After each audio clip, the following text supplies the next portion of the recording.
এই দলটি বিশ্বাসযোগ্য নয়, কারণ 1971 সালে এই দলটি আমাদের স্বাধীনতার বিরোধিতা করেছে।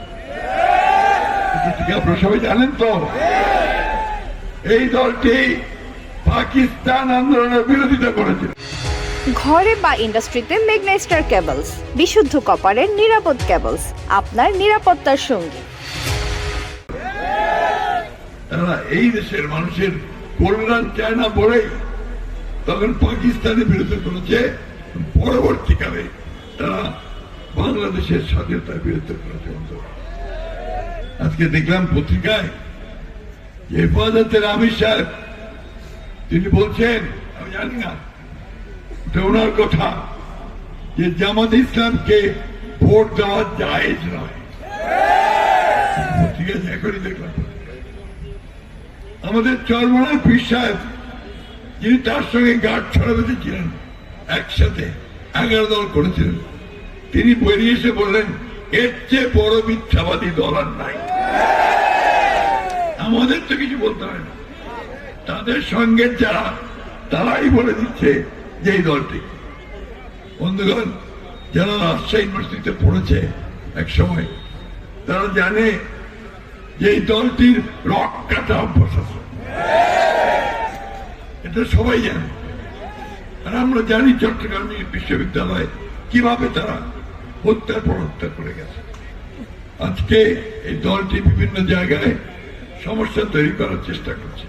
সেই জন্য আমাদেরকে সজাগ থাকতে হবে।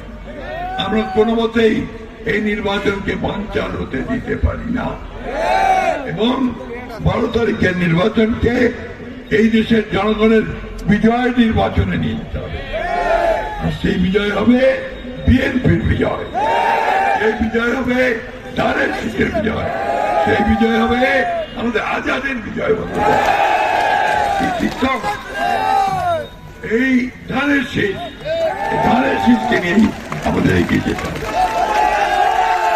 বন্ধুগণ, যে নেতা আমাদেরকে দিক নির্দেশনা দেয় জাতির কল্যাণের জন্য, মানুষের কল্যাণের জন্য, আমরা তো তার দিকেই যাবো নাকি যারা শুধু বিভাজনের রাজনীতি করে তাদের দিকে।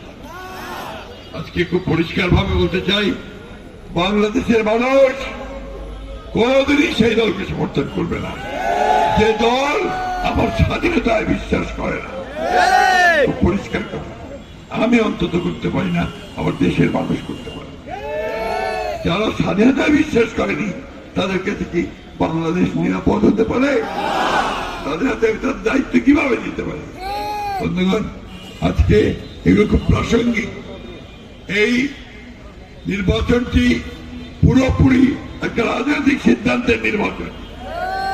আপনি কি অতীতে ফিরে যাবেন নাকি আপনি সামনের দিকে আগাবেন? বন্ধুগণ, বিএনপি পরে একমাত্র একটা স্টেবল ইকোনমি দিতে, একটা স্থিতিশীল অর্থনীতি, মানুষের চাহিদা পূরণ করতে এবং দেশকে সামনের দিকে এগিয়ে নিতে পারে। জামাত ইসলামের সেই অভিজ্ঞতা কোনোদিনও ছিল না এবং ভবিষ্যতে তারা সেটা করতেও পারবে।